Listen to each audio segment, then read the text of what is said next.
Bonjour tout le monde, donc je m'appelle Chantal Thibouteau, je suis ostéopathe et j'ai été ergothérapeute pendant 15 ans dans le secteur public. Donc j'aime vraiment l'anatomie, puis je me rends compte que la plupart des gens connaissent peu leur corps. Donc mon but c'est vraiment de vous vulgariser, de vous simplifier la connaissance. Et en même temps, ben moi ça me fait réviser ma matière, donc c'est super.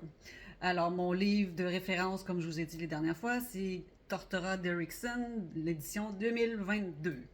Donc, la semaine passée, on a parlé de l'os compact. Cette semaine, on parle de l'os spongieux. Donc, l'os spongieux, c'est ce qu'on retrouve à l'intérieur de tous les os.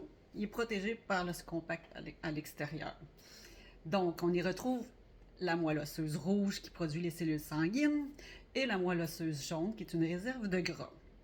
Donc, c'est beaucoup vascularisé.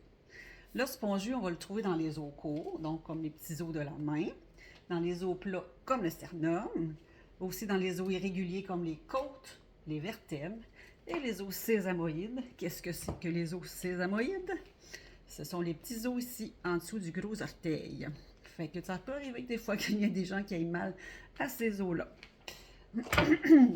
Donc, ensuite, fait que, puisque c'est un os qui est moins compact, donc il va être plus léger. Fait qu'il va, c'est pas ces os-là qui soutiennent le plus de poids, hein, mais ils vont être plus faciles à déplacer quand les muscles les tirent, puis ils peuvent aussi plus s'adapter aux différentes forces dans différentes directions. Donc leur rôle, c'est de protéger, de soutenir la moelle osseuse rouge.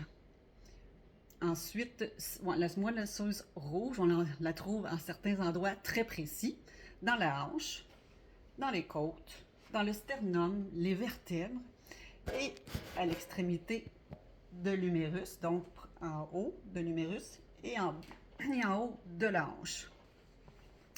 Ça, c'est les seuls sites où c'est de la production de cellules sanguines. Tous les autres os, c'est de la moelle jaune. Alors, je pense que j'ai pas mal dit ce qu'il y avait à dire sur les os, l'os spongieux. Fait que la semaine prochaine, on va parler plus du modelage, du remodelage des os.